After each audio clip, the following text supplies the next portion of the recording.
Assalamualaikum warahmatullahi wabarakatuh. Selamat siang, Sobat WK dimanapun berada. Jumpa lagi dengan saya, Eko Priyono, Koordinator Peliputan Warta Kota. Sekarang kita sedang berada bersama Bapak Antonius PS Wibowo. Beliau merupakan Wakil Kepala Lembaga Perlindungan Saksi dan Korban atau LPSK. Halo Pak Anton, apa kabar Ya, Pak? halo Mas Eko. Kabar baik, puji Tuhan, alhamdulillah. Alhamdulillah Pak. Ini senyumnya semringah nih Pak. Ya, puji Tuhan ya. Nah, gini Pak, LPSK ini menjadi lembaga yang makin disorot perannya, terutama saya ingin menyoroti kasus persidangan dugaan pembunuhan berencana yang dilakukan Verdi Sambo CS. Kan hari ini PN Jaksel hakim memutuskan vonis 1 tahun 6 bulan terhadap Barada RE ya Pak, Richard Eliezer. Ya, Nah, ketika persidangan, selesai persidangan, itu tadi yang terlihat di layar kaca dan teman-teman di lapangan lihat, oh LPSK, teman-teman di LPSK ini proaktif sekali nih melindungi Richard Eliezer. Ini sebetulnya bisa dijelaskan nggak sih Pak? Apa yang mesti dilakukan dan kenapa harus seperti itu? ya.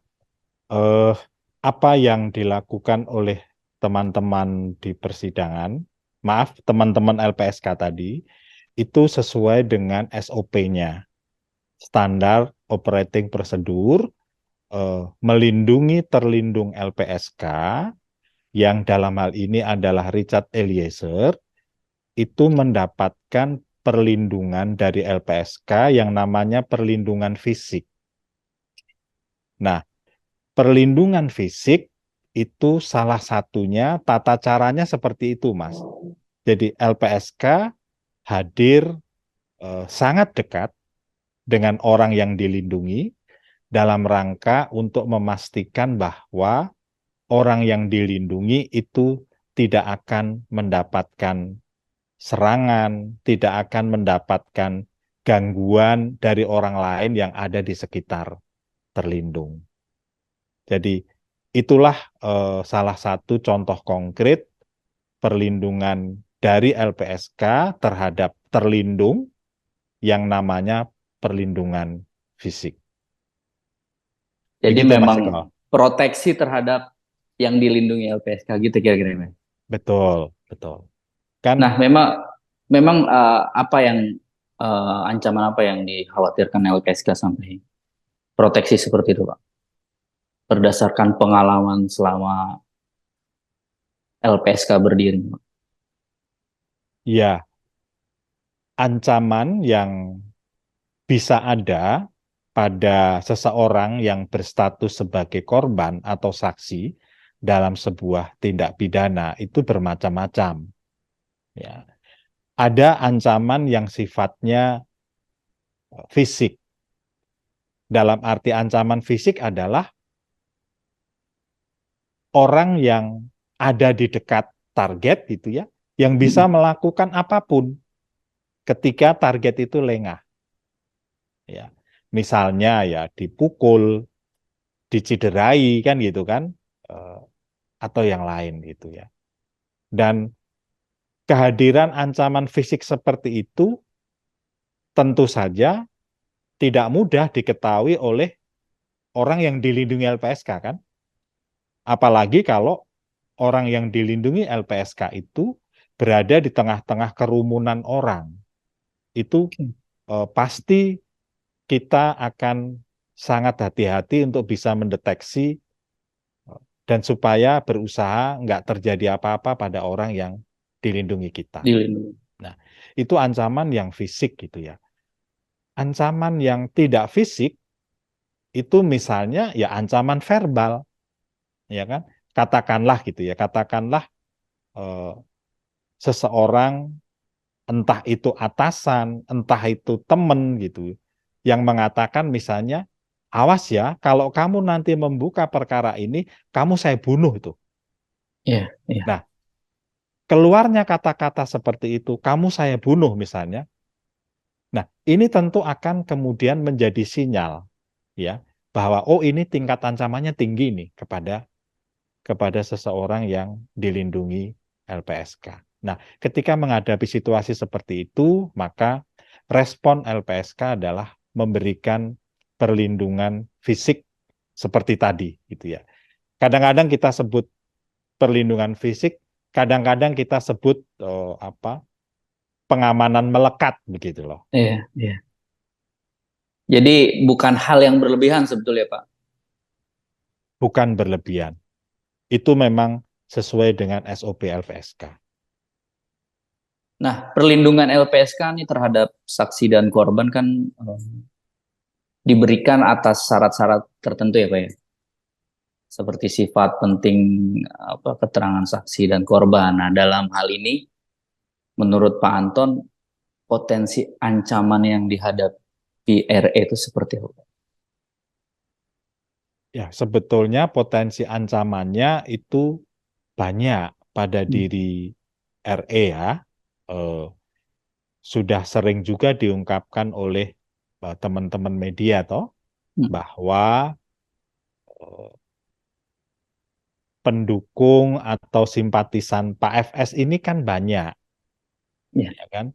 Dan karena pendukungnya banyak dan beliau adalah mantan petinggi di kepolisian gitu, maka potensi bahwa ada pendukung beliau di kantor-kantor kepolisian itu mungkin.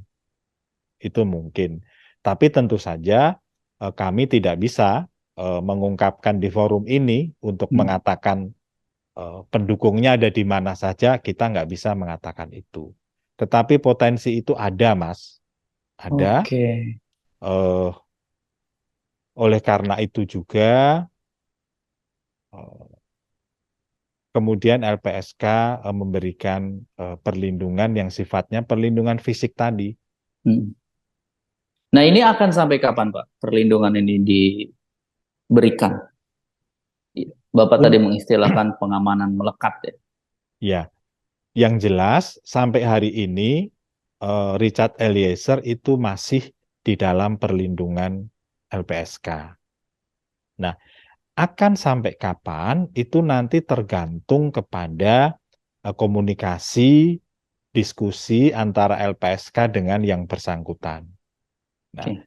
saat ini itu masa perlindungannya masih panjang itu, masih sekitar 6 bulan ke depan itu. Setelah itu masih bisa diperpanjang Hmm. sesuai dengan kediskusi dan komunikasi kita dengan Richard Eliezer dan tentu saja dengan penasihat hukumnya. Nah, ketika meminta mengajukan permohonan ke LPSK ini bisa diceritakan nggak sih Pak proses dari eh, Barada RE, apakah dia memohon langsung ataukah tim pengacaranya yang memang mengajukan permohonan perlindungan LPSK ini? Ya, permohonan perlindungan ke LPSK ini kadang-kadang diajukan langsung oleh yang bersangkutan. Ya. Tetapi kadang-kadang juga diajukan oleh lawyernya atau pendampingnya. Ya. Lawyer dan pendamping itu berbeda gitu ya. Kalau lawyer ya kita tahu ya adalah seseorang yang memegang license sebagai pengacara gitu kan. Kalau pendamping itu belum tentu lawyer, tapi misalnya gitu ya, misalnya adalah tokoh masyarakat gitu ya, yang menjadi panutan di situ, kemudian dia tergerak hatinya untuk mendampingi seorang korban, kemudian misalnya mengantarkan ke LPSK, memintakan permohonan perlindungan. Ini bisa masuk kategori pendamping gitu ya. Oke. Atau bisa juga pendamping itu misalnya dari staf di kementerian atau lembaga lain, atau kementerian lembaga yang ada di daerah, yang mengawal suatu proses itu dari awal dan mengantarkan korban atau saksi mengajukan permohonan perlindungan ke LPSK. Ini juga bisa pendamping. Teman-teman dari P2TP2A misalnya, itu juga pendamping, tetapi adalah pendamping untuk perkara yang sifatnya menjadi tupoksinya P2T P2A, yaitu perkara kekerasan seksual, perkara KDRT, kan begitu-begitu. Iya. Jadi kombinasi, Mas. Kadang-kadang yang bersangkutan yang mengajukan permohonan, kadang-kadang juga lawyernya yang mengajukan, kadang-kadang juga bersama-sama yang Hmm. bersangkutan dan juga lawyernya. Apakah ini termasuk ke keluarga korban, Pak, yang mendapat perlindungan LPSK? Maksud saya keluarga Baradae.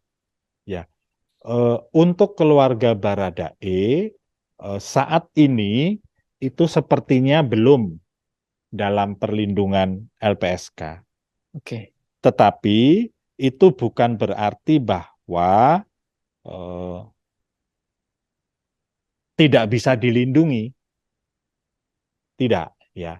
Bisa saja ini bisa saja setelah tadi eh, putusan pengadilan kita dengar bersama, kemudian nanti sore eh, keluarga Eliezer mengajukan perlindungan ke LPSK, boleh saja.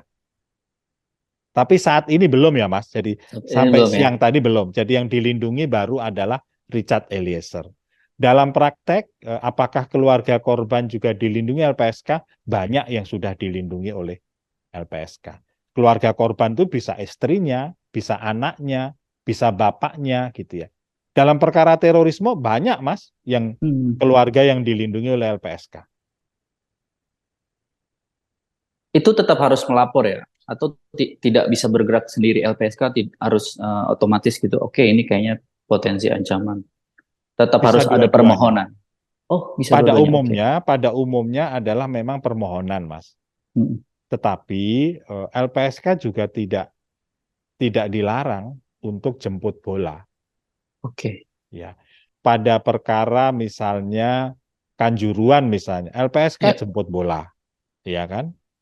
Kemudian pada perkara eh, kereng manusia yang ada di Langkat, Lengkap. LPSK juga jemput bola. Ya. Jadi bisa dua-duanya, Mas. Bisa berdasarkan permohonan, bisa juga LPSK yang jemput bola. Jemput bola itu dilakukan urgensinya apa, Pak? Jemput bola itu dilakukan berdasarkan beberapa kriteria. Mm-mm. Nah, kriteria yang pertama itu adalah kriteria yang ini perkara besar nih, mengundang Oke. perhatian publik ya, Mas, mengundang Iya, perhatian publik. Kita tahu ya, Kanjuruhan tuh mengundang perhatian publik gitu kan. Nah, dunia, Pak. dunia bahkan betul kan gitu kan. Nah, yang kedua LPSK meyakini di situ ada apa? Ada posisi korban yang memang terancam.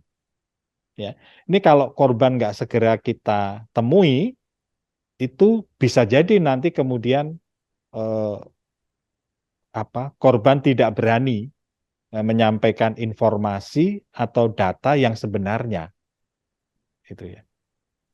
Nah, kita kan tahu dalam sistem peradilan pidana itu yang utama kan bukti ya, Mas ya. Nah, Betul. bukti itu kan bisa berupa data, bisa berupa informasi gitu ya. Nah, maka ketika LPSK melihat ini korban terancam nih, ya, maka kita perlu segera turun gitu, jemput bola misalnya. Itu Mas, kriteria umumnya adalah itu. Jadi kalau nanti ini dirasa perlu, bisa bisa langsung ya, Pak ya, Bisa, jemput bola. Oke. bisa. Nah, kita kembali ke Baradae. Tadi ada puluhan lah yang saya perkirakan melekat ke Baradae selesai persidangan. Personilnya ini bisa diceritakan, Pak, latar belakang. Maksudnya, Atau itu menjadi kerahasiaan ya. Maksudnya apakah itu sipil, apakah itu ternyata ada anggota Polri yang di BKO-kan. oh ya, eh, Satuan Pengamanan dan Pengawalan di LPSK itu sebetulnya adalah teman-teman dari anggota Polri. Oke. Nah, oleh karena itu LPSK menjalin hubungan kerjasama yang sangat baik dengan Kepolisian Republik Indonesia. Pada saat ini itu ada cukup banyak teman-teman Polri yang di BKO-kan di kantor LPSK. Kalau kita melihat pada perkara putusan pengadilan hari ini di Pengadilan Negeri Jakarta Selatan gitu, maka ketika tadi kita melihat ada staf LPSK yang memakai baju biru gitu kan, Mm. ada tulisan LPSK, itu belum tentu sipil loh Mas. Bisa jadi itu Anggota polisi ya ternyata. gitu kan. Oke, oke. Jadi Nah, polisi yang di BKO-kan di Lembaga Perlindungan Saksi dan Korban. Nah, karena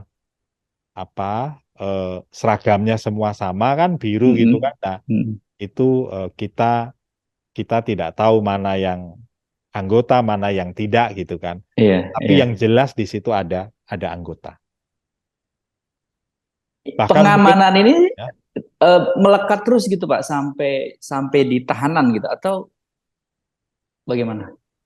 ya eh, sebagaimana sudah sering diungkapkan oleh rekan pimpinan yang lain di LPSK Heeh, gitu ya. heeh, Ya pengamanan itu sampai di eh, lembaga pemasyarakatan. Sekarang maaf heeh. pada konteks Eliezer belum lembaga Belum. pemasyarakatan ya, masih Iya, rumah tahanan ya. betul. Nah, Heeh. pengamanannya sampai di sana. Jadi LPSK itu bekerja sama dengan kepolisian itu melakukan pengamanan terhadap RE selama RE ada di rumah tahanan. Nah, eh, ada ada semacam grup yang bekerja secara shift gitu Mas gitu ya. Jadi misalnya gitu ya, 5 orang atau 8 orang ini bekerja di shift pagi dari jam 8 sampai jam 16. Kemudian jam 16 ganti lagi grup yang kedua, dia bekerja dari jam 16 sampai jam 24 dan seterusnya gitu. Ini 8 orang satu grup ini misalnya ya itu dikirim Mm. oleh LPSK ke rutan di tempat Eliezer itu ditahan. Oke, Nah, oke. tentu sekali lagi bekerja sama dengan eh, petugas rutannya kan, karena kan rutan itu kan rumah orang lain itu, bukan bukan rumahnya LPSK gitu. Iya, iya.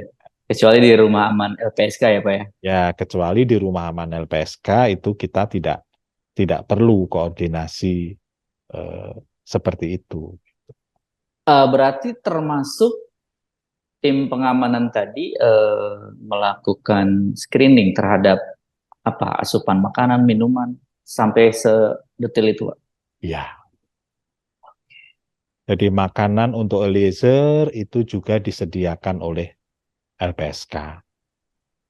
Nah, kalaupun misalnya ada kiriman-kiriman Heeh.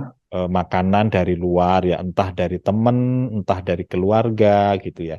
Itu juga eh, diperiksa oleh LPSK. Nah, semata-mata untuk memastikan bahwa yang dimakan itu aman, ya. Mm. Yang diminum itu aman. Tujuannya ke situ. Oke. Pak ini bicara vonis ya. Menyikapi vonis hakim hari ini itu bagaimana tanggapan LPSK? Ya, hmm, saya memandang bahwa hakim itu punya independensi, ya. Dan memang independensi hakim itu adalah sesuatu yang harga mati. Harga mati dalam arti nggak bisa diintervensi oleh siapapun. Nah, independensi hakim itu juga dijamin oleh konstitusi. Di dalam Undang-Undang Dasar 1945 ada jaminan itu. Saya melihat hakim yang memeriksa perkara Sambo ini, khususnya yang memeriksa Eliezer ini sangat independen. Sangat independen. Selain itu, saya juga melihat hakim ini eh, menguasai betul hukum yang berlaku. Tadi saya sempat mendengarkan pertimbangan-pertimbangan hakim sebelum sampai pada kesimpulan. Menurut saya pertimbangan-pertimbangan yang merujuk pada undang-undang itu betul sekali. Betul Hmm. sekali, ya. Hakim tadi saya dengar ya, dia merujuk eh, pada rekomendasi tentang justice kolaborator dari LPSK.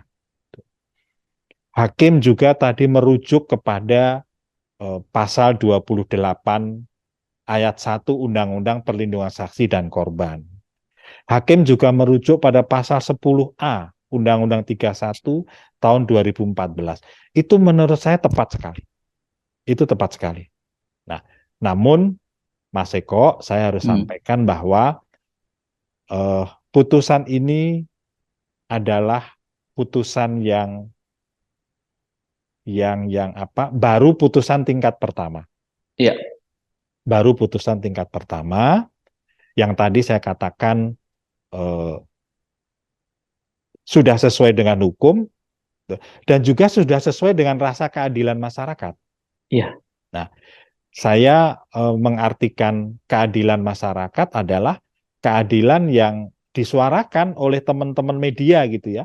iya. Entah itu talk show televisi, talk show media online, kemudian amicus curiae dari para akademisi, amicus curiae dari teman-teman NGO gitu ya. Eh, itu banyak sekali yang dikirim ke eh, Pengadilan Negeri Jakarta Selatan. Jadi menurut saya putusan hakim tadi eh, sudah sesuai hukum dan sudah mengadopsi rasa keadilan yang disuarakan oleh masyarakat. Ya dari respon yang terlihat tadi apa di PN Jaksa tuh banyak yang bersorak dan di kantor juga tadi ada nonton bareng mereka sampai saya lihat ada yang menitikan air mata Pak. Jadi ngerasa oh ini kita punya keadilan lagi nih. Kita bisa Sa- berharap kepada para hakim. Kira-kira gitu Pak. Tadi saya juga nangis, Mas Eko, waktu Oke. waktu apa mendengarkan mendengarkan putusan hakim tuh tadi saya juga nangis gitu ya. Hmm. Hmm. Dan juga banyak staf LPSK juga nangis. Di LPSK ini tadi ada nobar Hmm. di ruangan khusus itu ya, Hmm. mendengarkan menonton bersama pembacaan putusan hari ini dan hampir semua menangis ketika mendengarkan ketok palu yang mengatakan Eliezer dihukum 1 tahun 6 bulan gitu ya. Dan dinyatakan juga toh bahwa Eliezer adalah justice kolaborator. Betul. Wah itu kami semua di LPSK merasa puji Tuhan, alhamdulillah rekomendasi LPSK sungguh tepat gitu ya. Iya, Dan iya. eh, diambil alih oleh hakim, hakim menyatakan Richard Eliezer adalah justice kolaborator. Jadi Iya, kita iya, iya. sama-sama nangis tuh Mas Eko. Sama berarti ya Pak ya. Ya, ya, ya, ya. Iya karena dengan apa yang dibuka Richard ini kan jadi sebuah hal yang mencerahkan pada akhirnya Pak ya. Ya, Meskipun ya. motif atau kejadian sesungguhnya masih. Tapi kalau dihukum kan ya sudah apa putusan atas apa yang tindakan atau kejadian yang berlaku gitu kan ini. Ya, ya. Ya, Nah, terakhir nih Pak ya. mm, Eh, karir Baradae ini masih panjang gitu. Nah, dengan putusan ini, kenapa saya tanya ke Bapak? Karena Bapak ya sarjana hukum UGM ya Pak ya, ya, ya. sudah S2 juga. Jadi apakah RE masih bisa kembali bertugas sebagai anggota Polri dengan putusan tersebut? Ya, saya merujuk pada kutipan atas pernyataan eh, Pak Kapolri gitu ya, yang mengatakan Hmm. bahwa kalau hukumannya itu di bawah 2 tahun, itu Eliezer tidak dipecat. Nah, itu maknanya adalah kalau putusannya itu di bawah 2 tahun, maka Eliezer itu tetap sebagai anggota Polri. Oleh karena itu, saya berpendapat Eliezer tetap sebagai anggota Polri dan bisa bisa bekerja kembali di uh, instansi kepolisian. Nah, sekaligus itu juga harapan kami ya, harapan Iya, LPSK bahwa Eliezer bisa bekerja kembali di lembaga kepolisian. Karena memang cita-cita yang bersangkutan itu adalah menjadi polisi yang baik, ya. Dan iya, sebagian dari cita-cita itu sudah terwujud toh bahwa memang Eliezer itu menjadi pribadi polisi yang kita bisa buktikan yang dia jujur, ya, dia konsisten, ya, dia berani mengakui kesalahan dan kata pendeknya dia gentle gitu loh, iya. dia gentle gitu ya. Nah itu kan Terhadap, ya, ya, terhadap apa terhadap yang dia lakukan, dia betul, mengakui ya, Pak. dia mengakui. Itu kan sebuah, menurut saya sebuah integritas seorang sosok yang namanya Eliezer yang Ya, saya apresiasi gitu ya. Begitu Mas Eko pandangan saya. Ya. siap. Ketika misalnya kembali, Pak, misalnya Mm-mm. kembali atau apapun berkarir dimanapun gitu, eh, tergantung pilihan Eliezer. Ancaman kan tetap masih ada ya, Pak, ya. Apa yang bisa dilakukan atau bisakah RE selamanya mendapat perlindungan karena untuk mengantisipasi hal-hal yang eh, sangat tidak diinginkan atau bagaimana sih Pak belajar dari kasus-kasus yang sudah ditangani LPSK terhadap saksi yang masih muda, masih panjang jalan hidupnya kira-kira Pak? Ya, pada prinsipnya nanti akan LPSK diskusikan Oke. dengan Richard Eliezer dan keluarganya. Ini kedepannya bagaimana? Ya.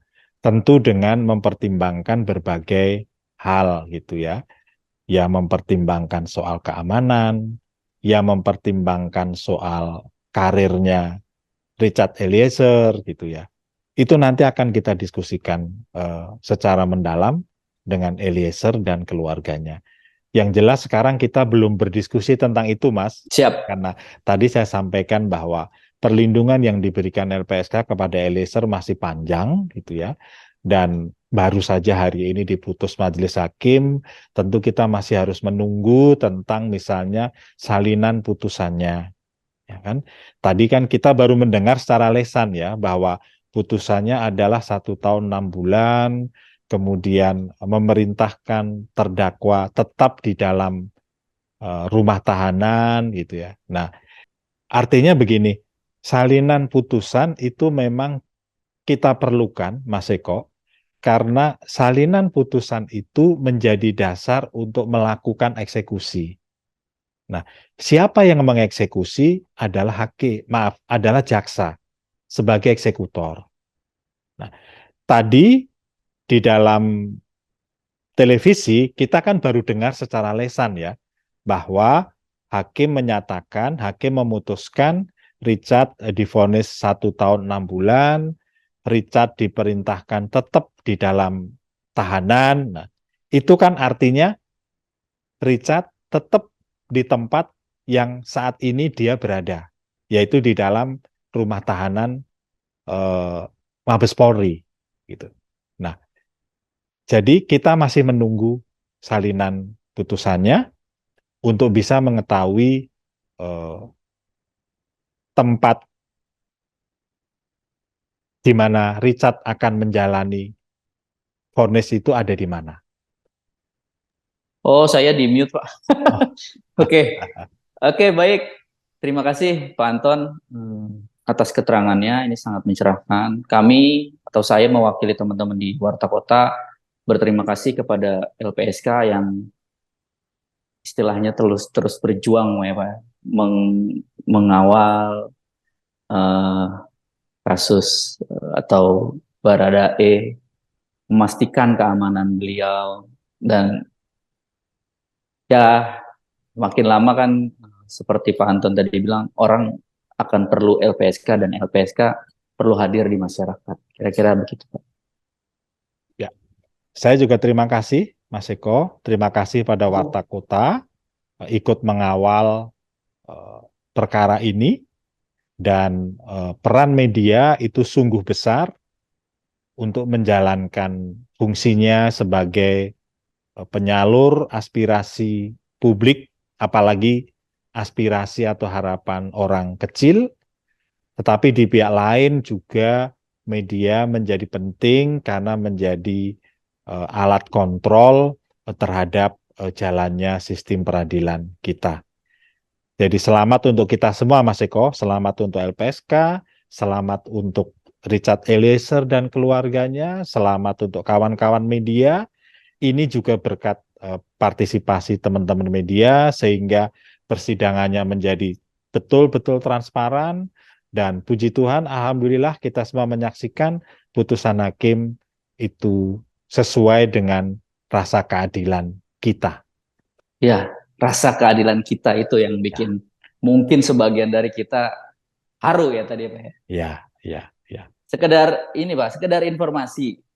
Media pertama yang mengawal kasus ini, mengungkap kasus ini, Tribun Jambi, Pak. Grup kami. Oke. Appreciate, Mas Eko. Ya, terima kasih. Ya, Terima kasih Pak appreciate. Anton atas waktunya. Mudah-mudahan Tribun akan tetap menaruh perhatian pada perkara-perkara pidana, menaruh perhatian pada tugas-tugas LPSK. Amin. Terima kasih Amin. banyak. Oke, Sampai bertemu sama-sama. lagi, Pak. Sip. Sehat-sehat terus. Terima kasih, Mas Assalamualaikum. Eko. Waalaikumsalam. Selamat sore. Selamat sore. Jangan lupa subscribe ya.